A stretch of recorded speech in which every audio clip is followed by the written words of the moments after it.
Invite Pastor Tanisha Walton from the Wade Christian Center in Berkeley, right down there on University Avenue, across the street from the future site of Step Up Housing, which Boss is in the process of developing with panoramic interest to open later on this year. Pastor Walton was born in Oakland and now serves the Berkeley community through her service at The Way, while also having launched a new initiative, Collaboration, that creates safe space and solidarity among Black girls in the Berkeley school system. Let's all welcome Pastor Tanisha Walton.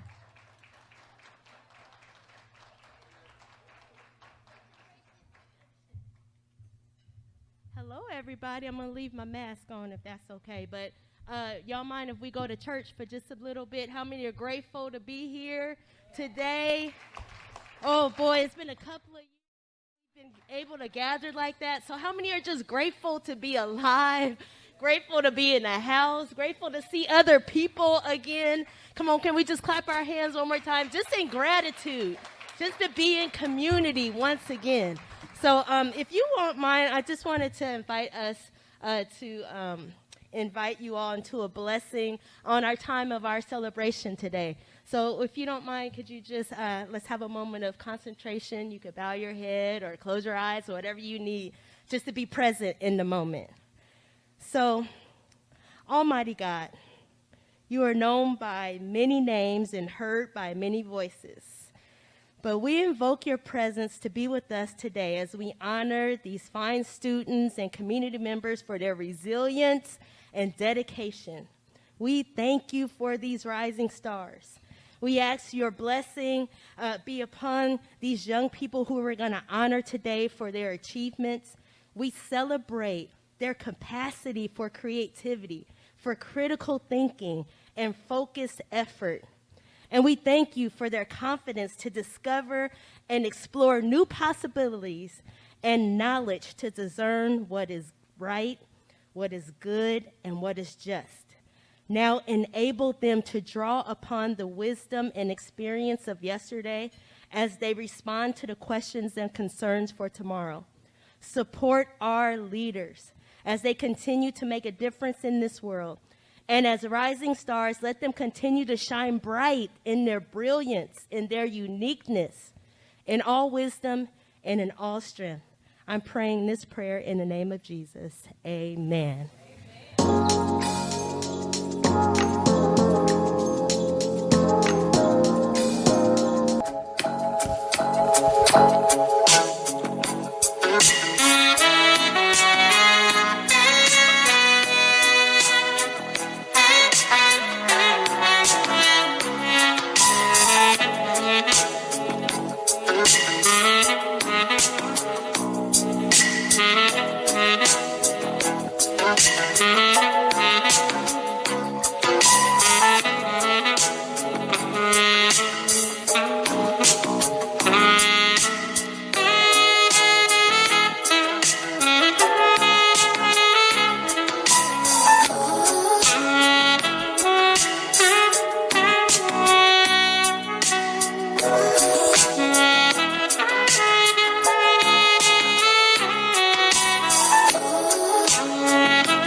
Introduce you to our keynote speaker, Mr. Thomas Jones.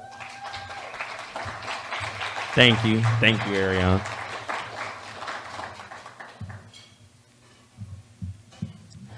And I do want to bring another applause for KJ Focus because that was really good, man.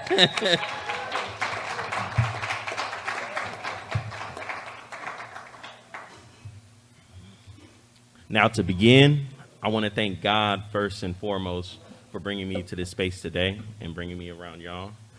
I want to next thank you for taking the time out and celebrating these incredible individuals that we have here.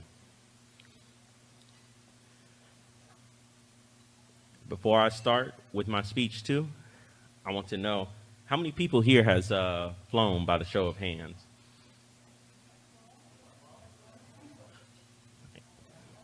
Yes, flown in the airplane. All right, all right. How many people here know how an airplane works by the show of hands?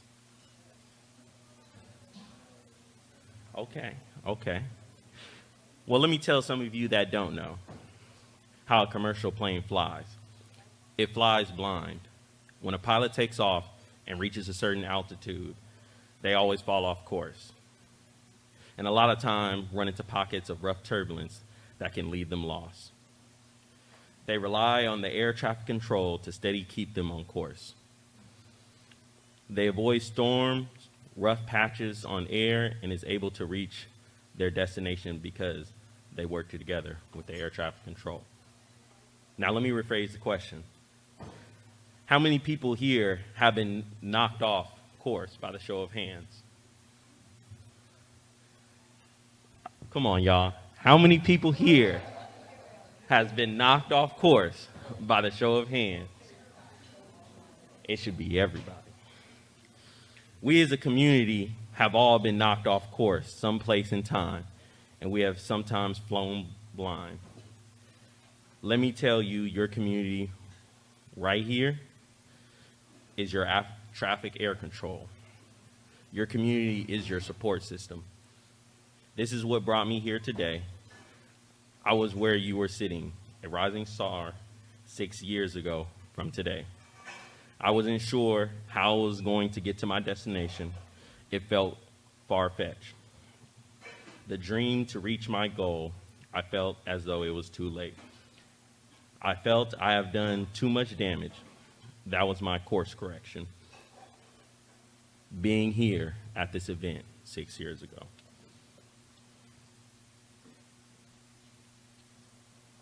I steadily told myself to have faith and never give up because let me tell you, all those people that I was in that room with that held fast to their dream and had faith in the community that supported them, some dreams are different and some take longer, but they have grown and now they look back and tell themselves, I will never give up.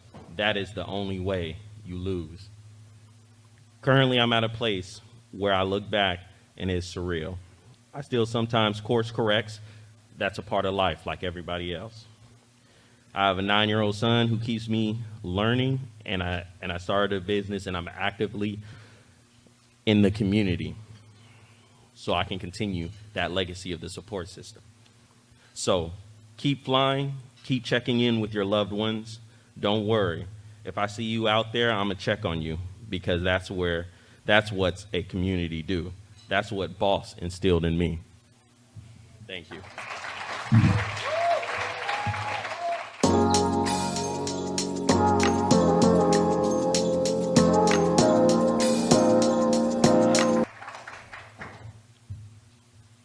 Thank you, Thomas. Yes, thank you. Thank you. Now, I'd like to invite our keynote speaker to the stage. We are very, very honored to have Kayla Bushy with us today. Kayla is an accomplished athlete and an Olympic hopeful in track and field. Along with pursuing her athletic journey, she is committed to sharing that journey with other athletes and helping them achieve their own dreams through training, coaching, and digital content. Welcome, Kayla Bushy.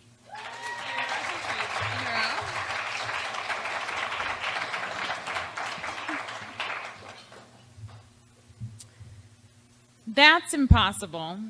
You'll never do it. You can't do it, and you're not good enough. This speech is really taking a turn. I promise I'm going somewhere with this.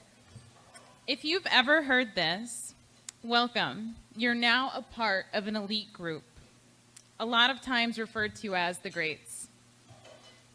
If you don't believe me, I'm going to start with the story. Has anyone here ever heard the story of the first person to ever break the 4-minute mile? Well, that's better than me, because I didn't. The athlete's name is Roger Bannister. He was told that it was humanly impossible to run a mile in under 4 minutes. Doctors actually told athletes for years that if they broke that 4-minute mile, their heart would explode, literally explode.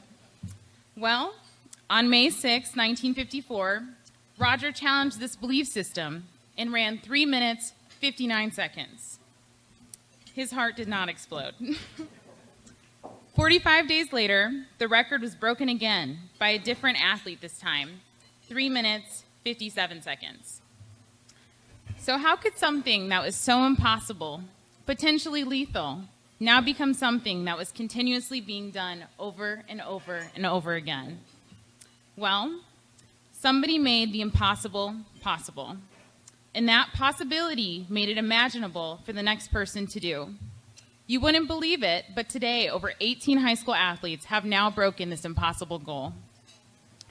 Being able to see it done makes it possible, but someone, and that someone's in this room today, has to be crazy enough to do it. Now let's talk about another athlete you've never heard of before. She just so happens to be standing up here in front of you. My name is Kayla. I, like you, am in the middle of my journey. So let me tell you about how I got here today. My senior year of college, I was working on my final thesis. My classmates all knew what they wanted to do and where they were headed. Graduate schools, starting families, getting their dream jobs, and I sat there in the back of the room thinking, man, none of this stuff sounds like something I want to do. I've always loved sports. I love competition, and I love pushing myself. And as a two-sport collegiate athlete, I ended my college career with no awards and no eligibility left. So sitting in front of my thesis group, when everyone was talking about their next life steps, I heard the professor look over and ask me, "Bushy, what's next?" I stood up and said, "I'm going to be a professional athlete." I can't remember what anyone said after that because I didn't care. I made up my mind, and ever since then, it's been 6 years, and I've been working towards that goal. Now, this isn't a rosy path, I promise you, of one day saying, I want to be a professional athlete, and the next day, Nike signing me a check. I had to find the next steps. So, put yourself in my position. You just decided you're going to be a professional athlete. You have no idea how to do it. What's the first step that you guys would go about to try that? Any guesses?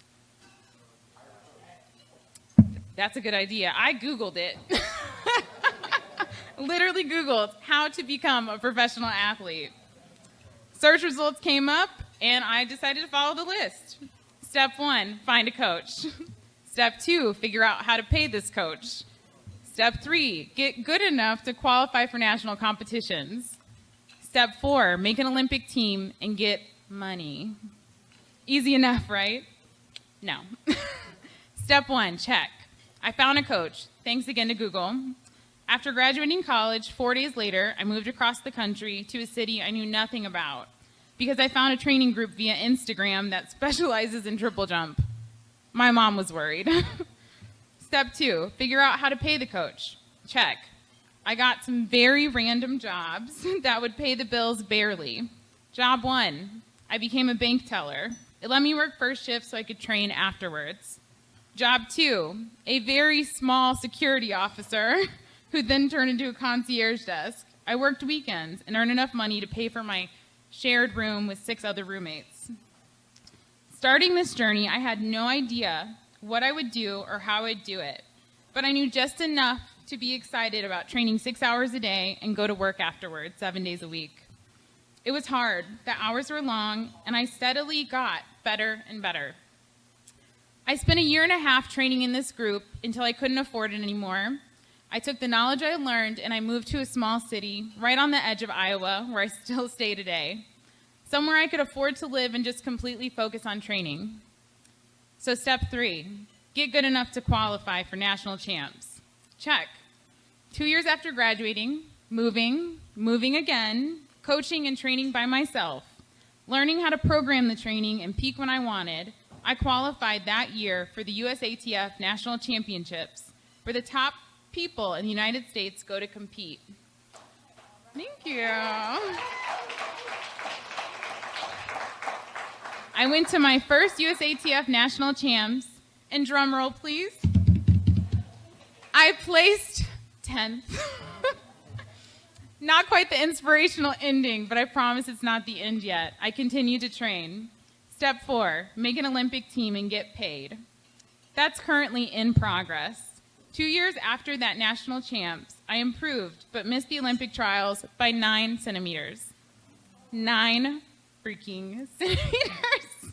So close, and yet more work to do.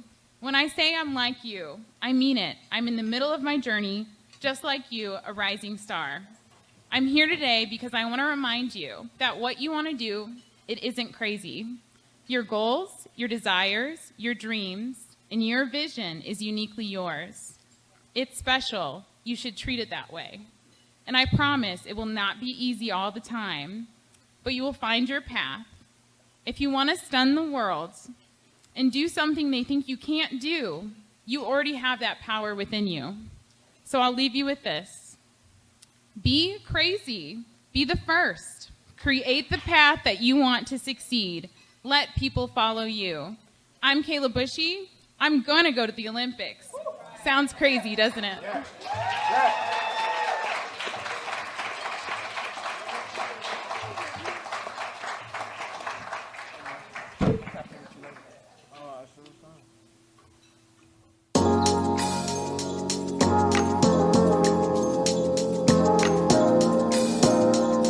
But he is an Oakland native and deputy public defender who is committed to helping his clients and his community achieve justice. Welcome, welcome, Mr. Omid Khalil Najee. Thank you, my brother.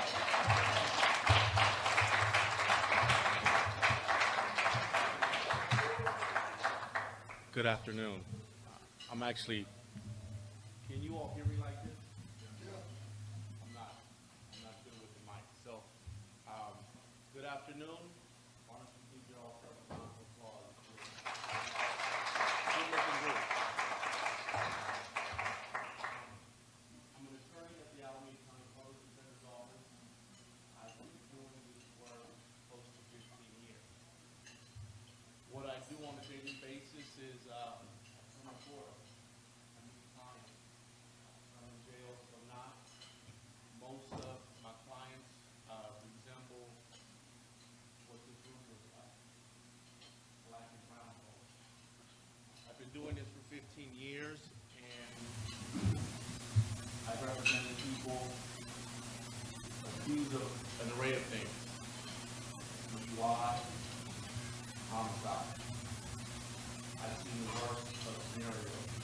You can see on the news. I've seen play out on court. I've learned some things from this work. I've learned that we should never be defined by some of our biggest mistakes.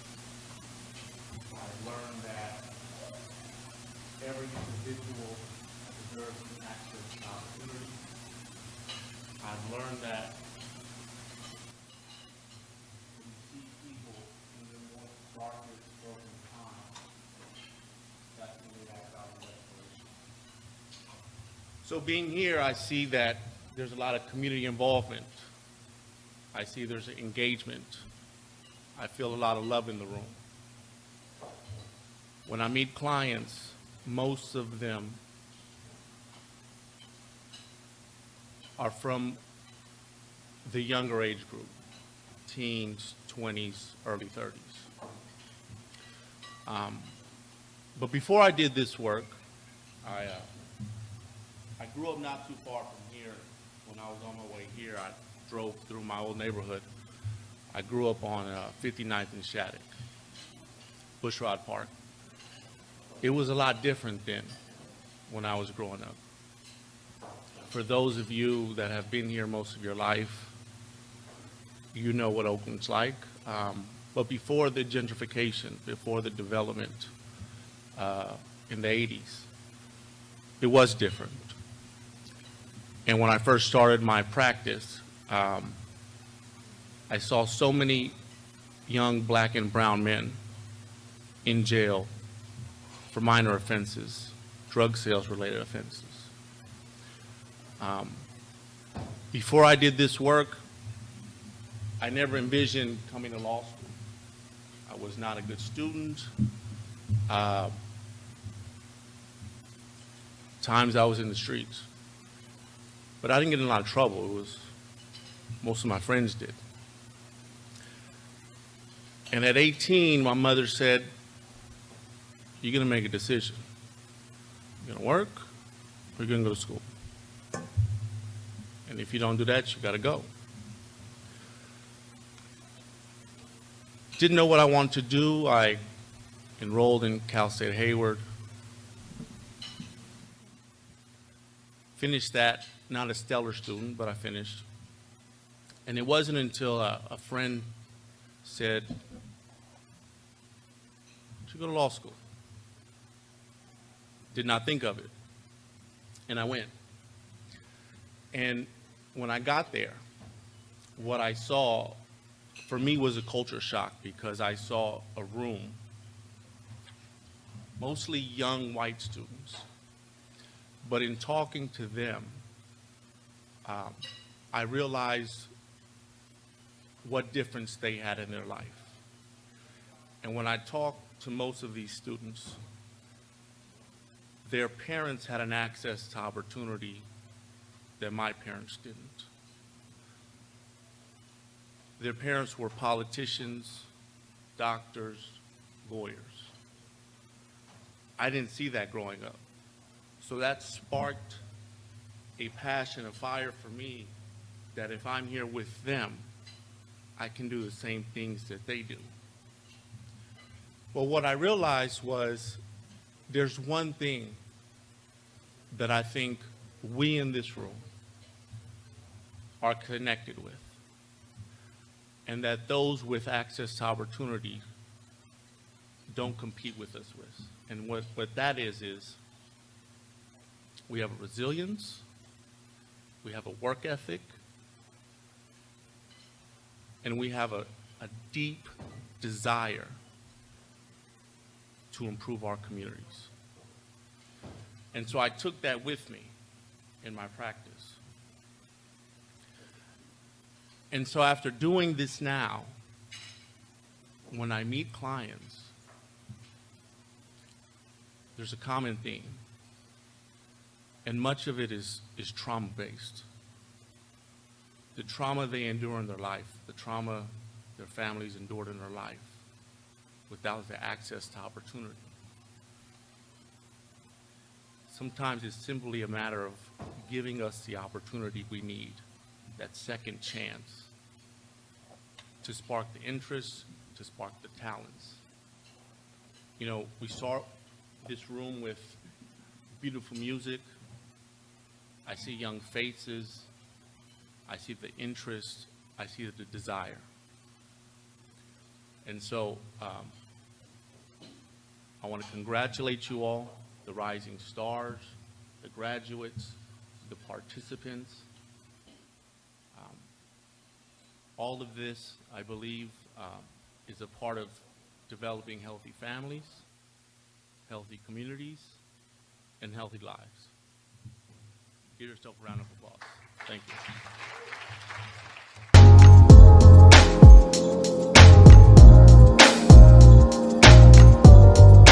Second performer to the stage, Nisha the Lovely. Let's welcome Nisha.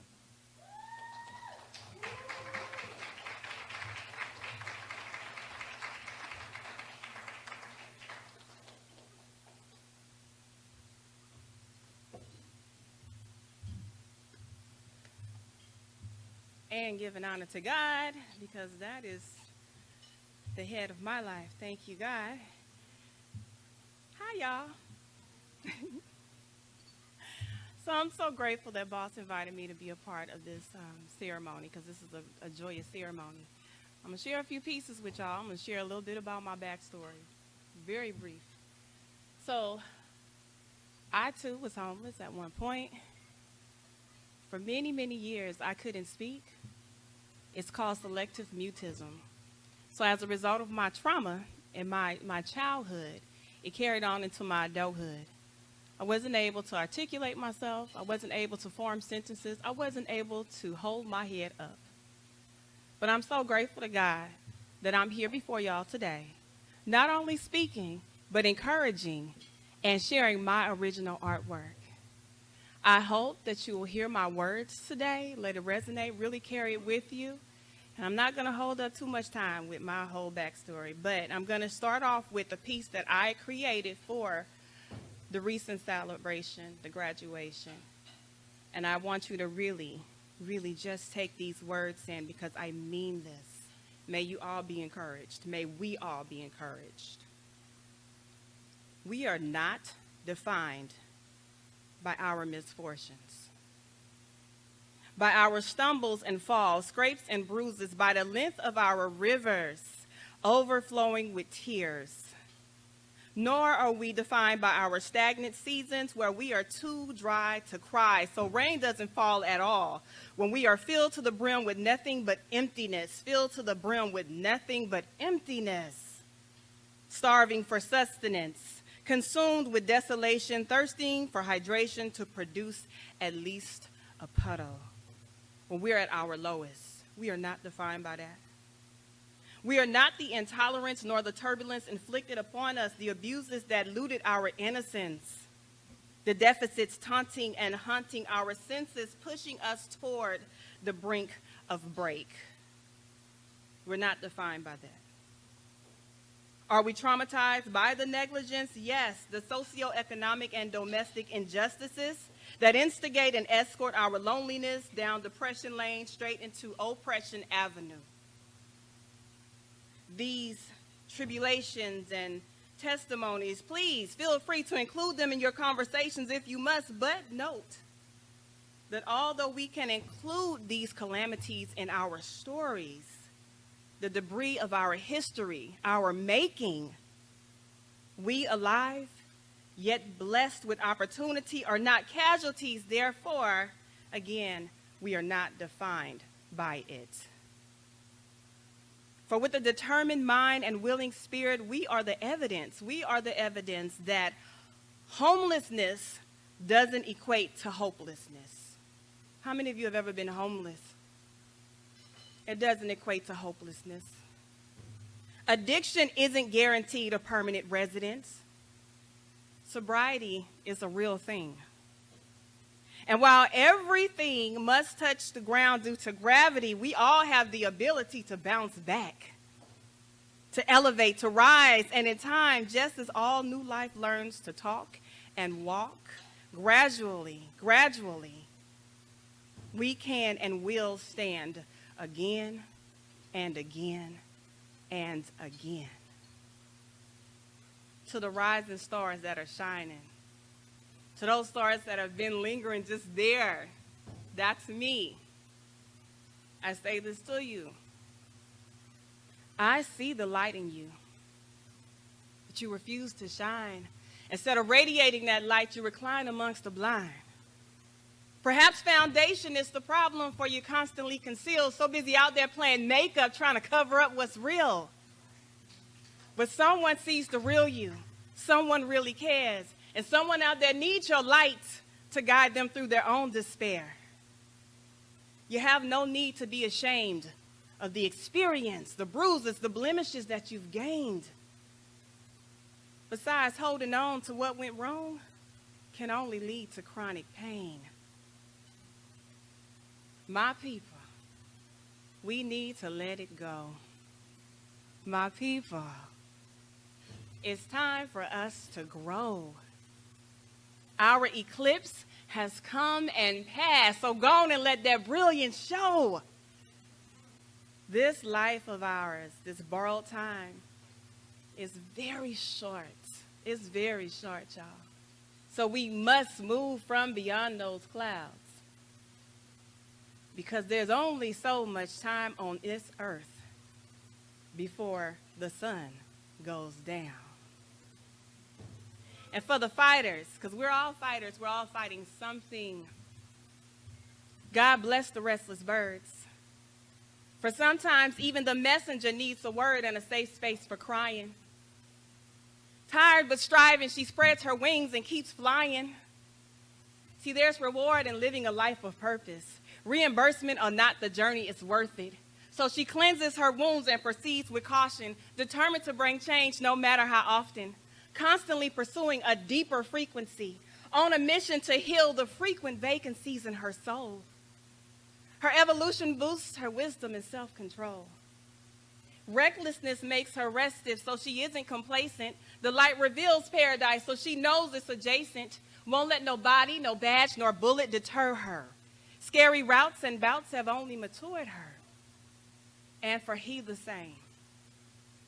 Pursuing a call to relinquish pain for himself and the community in which he breathes, fertilizing his earth and watering his seeds, soaring with heavy burdens when weather is grim, often lost, but still God is guiding them.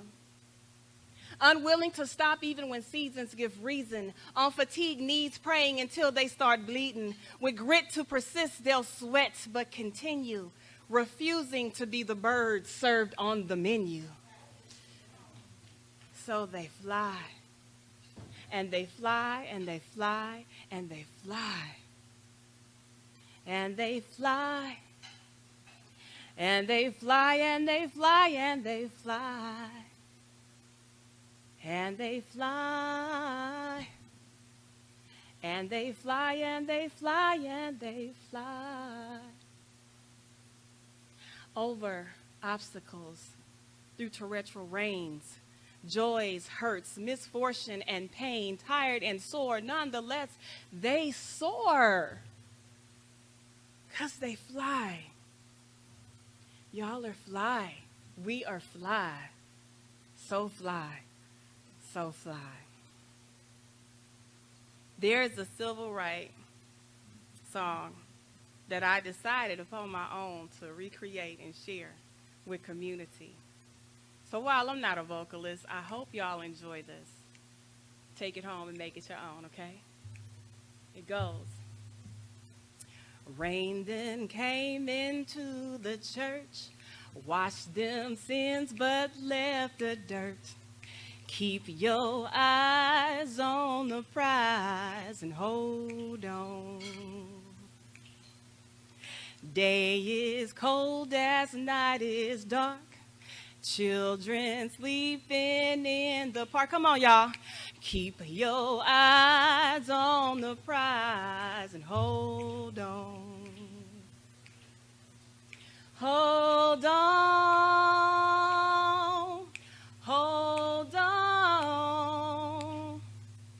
Keep your eyes on the prize and hold on. Families broken up because daddy's black. Judicial system don't want to give him back. Keep your eyes on the prize and hold on. Sister's on the run from what she sees, so far from the girl she used to be. Keep your eyes on that prize and hold on. Y'all don't believe me, huh? Hold on. Hold on. Keep your eyes on the prize and hold on. The system is slicked, hoping that you'll trip, but maintain your grip and don't you slip. Keep your eyes on that prize and hold on. Trees, the trees reaching heaven, can't you hear them pray? Listen to the wind and you'll hear them say, keep your eyes on your prize and hold on. So again, my name is Nisha DeLovely, and years ago I didn't even have a voice, but I'm standing here before y'all encouraging you. Years ago I experienced homelessness, but right now I'm a business owner. I just want you to stay encouraged and believe in yourself, because your past is just that. You're here today for a reason, and you may not be where you want to be, but you're where you need to be. Let that sink in. You may not be where you want to be, but you are exactly where you need to be today, right now. Stay encouraged. My name is Nisha DeLovely. Y'all follow me on Instagram. Please follow me because I have events. I have a once-a-month pad bag pop-up on Telegraph, and it's called the Nisha DeLovely Pad Bag Pop-Up, where I give sanitary supplies and hygienic supplies to our homeless populace, just out the kindness of my heart. We are all an entire organization individually. You know that, right? You don't need to be a part of. Just be the solution. Nisha DeLovely, thank you for your time. God bless y'all.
CEO, Mr. Donald Frazier.